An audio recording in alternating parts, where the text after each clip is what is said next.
You can't talk to the Crips and the Blood, but I can, because I can give them skills and work.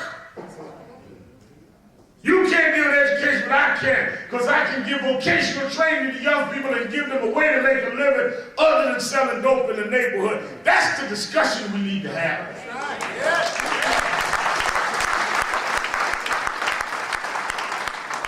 Now you have the white contractor that needs the partnership that is now being choked with these PLAs. So all of a sudden now, sometimes you can't come together and embrace, but you can back into each other. I don't care how you come together. We all in the same boat now. They tricked a lot of us into stop protesting. You know, a lot of us, I'm talking black folks now. A lot of us, what we marching for? I'm tired of marching. Then all of a sudden you get 500,000 of them marching. Everybody marching but us. Women marching, war marching, immigration marching. We got all the problems. We sit home talking about we ain't gonna march and nobody cares you home. And marching wasn't never designed to solve the problem. You know, I get tired of doing marching on summer. Marching wasn't never designed to solve the problem. Marching was always designed to expose a problem. But if somebody didn't expose it, nobody would solve it. And I didn't learn that in political science at Brooklyn College. I learned that because I grew up in the hood. And in the hood, we had roaches. So I had to specialize and study roaches since I had to grow up with them. And I ended up being an expert in roachology. So I am a roachologist. One thing I learned about roaches is that as long as the lights were out, a roach would pull up to the table and have a 6-course meal. But if you just cut the light on, roach would run for cover. So I've been most of my life cut lights on roaches and only when I'm operating in the dark. That's what my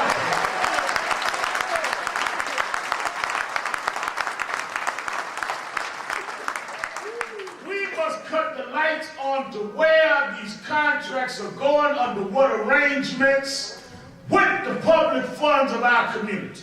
Yes. And if you combine that with the proper alliances, white and blacks, and break through this nepotism and this buddy-buddy network that locks people out rather than democratize the dollars, you will have the leverage to do what is necessary to do. Because the 21st century will not be a century of people dealing in philanthropy. It must be a century in which we do business. And business must be built on self-interest. And self-interest is we can't survive without each other. You need us, we need you. We're tax-based, you are tax-based, we're consumer-based. Combined, we can make a coalition that makes everybody work. Without it, everybody won't. The way to handle the social disorder in the black community, those that live and do business there can resolve it and solve it if they're given the resources. Not through grants, but through business. Most of them kids on the corner want to make a living. If you give people in their community the capacity to give them training and a job, that solves 2 problems at one time. One, you're rebuilding the community, which we need. Infrastructure redevelopment is one of the biggest problems in the country. That's all Katrina was, if they had not fixed the levees. Imagine if they not only had fixed them, but they trained the young people in New Orleans to do the work. But we try to act like social problems are separate from economic interests. Part of the social problem is the economic interests are too divorced from the social problem. And we must have them intertwined. Don't nobody know the community better than those that live and build right here in the community and had to make it by building their businesses on their own and using their wherewithal to get there. Second part of this is we must change in our own black communities. This misperception, this distortion that our community's culture is based on some thuggery and hoodlumism. This whole concept that if you speak well, and if you're articulate, and if you're educated and refined, and want to have something in life, you acting white. Which is a real way of saying that if you're ignorant, thuggish, going to jail, you're acting black. Where did that come from? You study any American history, any history of blacks in America, our pursuit was always excellence.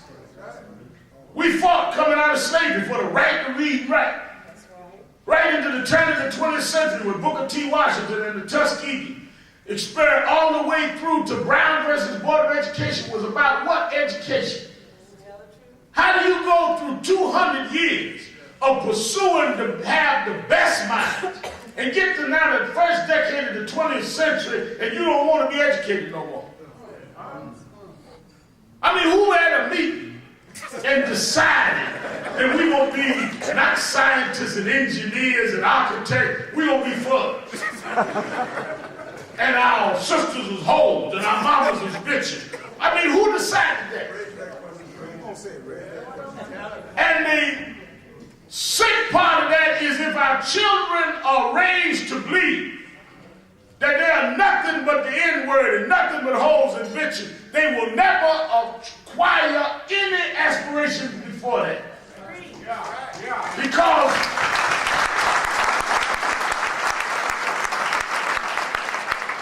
what you think is what you are. What you aspire to be is what you will aim toward and either achieve or get as close as you can. But if somebody convinces young people not to aspire to nothing, they will never be nothing because they never had it in their mind to be anything. When I was growing up, I'd come out of a single-parent home in the projects the whole 9 yards, but I never knew I was underprivileged, so I got to college. Because my mother didn't raise me on what I wasn't. She raised me on what I was. So when I went to sociology class in college, professor said, well, we're going to study the underprivileged. I said, all right with me. He said, we're going to study people out of single-parent home on welfare. No dad. I said, you talking about me. Because we were raised to believe we could be something, even if the circumstances were not there. And our heroes at that time, somebody mentioned Jim Brown, I was coming in, were achievers. Jim Brown, athlete, 40 years ago, had an economic union in Cleveland. James Brown, I grew up like his son, his manager, now travels with me, Charles Bobby. James Brown owned 3 radio stations in the 60s. You don't have one black artist, got 2 stations today. How do we go from black artists who survive on airplane, going from buying radio stations to buying dungaree companies with the name on it that they don't own? You go to leasing your name on some perfume rather than owning communication institution that you make your livelihood, because somewhere we lost our way of entrepreneurship, which is much a part of our history as anything else.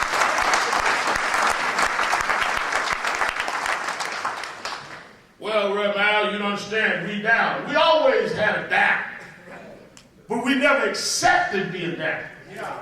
Shame is not being down, the shame is accept being down. If I stepped off this platform, walked over to where you sit, and knocked you off your seat, that's on me. But we come back in here next Friday afternoon and you still laying on the floor, that's on you.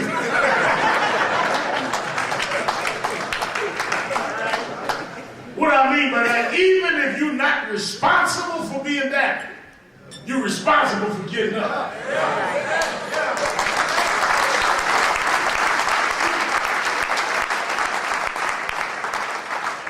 And if you wait on people that knock you down and lift you up, you never get up, because if they want you up, they wouldn't knock you down. Don't just lay there, get up. If you don't have the strength to get up, roll over and look up till you figure out how to get up. But don't accept being down and let's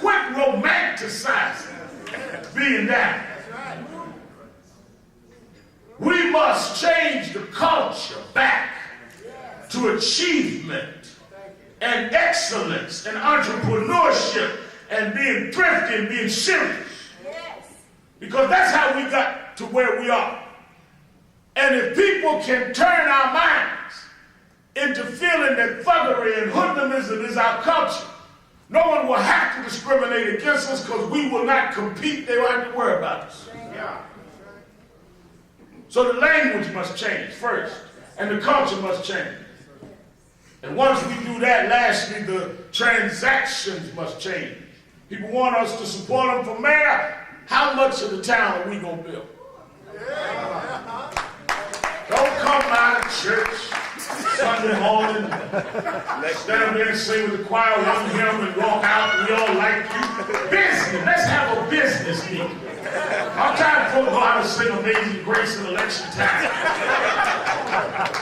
Let's have a business meeting. I'll sing Amazing Grace at the bank.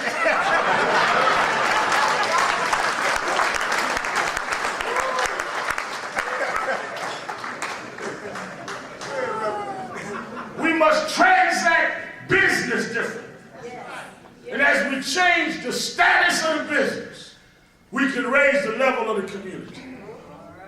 The model that you started here is something that should be brought across this nation. There are going to be those that resist it, but every movement has always had resistance. Every new innovation, whether it was Frederick Douglass or Martin Luther King, brother, always had critics. But there comes a time in every era for new people to bring the new wave. And we need the language of entrepreneurship as part of what we do. Lastly, it must be a personal commitment. I challenge every one of us that every day you get up, you should think about what is your purpose in life. And what is it that your life is geared toward? I always say the hardest job of a preacher is to preach the funeral of an irrelevant person. That's a hard job. They roll the body down some aisle, some church. Families sit up on the front row crying and carrying on. You laying out there in the casket. And we supposed to get up and hallucinate a life you ain't never had. I'm convinced most folks shouldn't even have a funeral. Folks go straight from the morgue to the cemetery. But most folks haven't done anything we can talk about. You should ask yourself every day, if today was my last day, what can they say about me? Just having some material things ain't no legacy to leave. You just get a nice house, your house will be on the market 3 hours after you. But can they say you built something? Can they say you stood for something? Can they say you trained and taught somebody? Can they say that the neighborhood and the city is different because of you? Live every day. So when your life is over, it will have had meaning. Rather than you just be somebody else that took up space, collected trinkets that other people are going to enjoy when you're gone. Live for your own legacy. Make your own life have meaning. So somebody can say the beginning of the 21st century, that generation stood up as generations did before. They formed a new paradigm and they faced the challenges of their time, and you were on the forefront of that change. You took the flag, but you made the breakthrough. And because of that, people will remember this generation as we remember the generations that came before us. Thank you, God.